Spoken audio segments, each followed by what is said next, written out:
And I think that the majority of us don't take moves because of fear, and fear is just uncertainty. Mm-hmm. It's that base need. And when I go around and I describe this in more detail, and I work with a big audience, 15, 20,000 people, and I'll say, have them do a set of exercises and have them figure out where do they get, what triggers them to be certain or uncertain, what triggers them to have variety and so forth. So they understand that like everything I do is to meet these needs. But then I get them to say, what are your top two? Not what you think they should be, not what you want them to be, what are they? And 90% of the people in our culture are certainty and significance, or significance and certainty, even though they really want love. So they have this route, like if I can be successful enough, then I'll be worthy of it. Or if I can just control it enough and know it's that way, but you can't control love, right?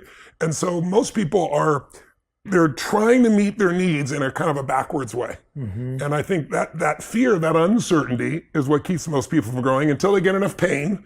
And then that pushes them through a threshold where their needs aren't being met, they gotta change.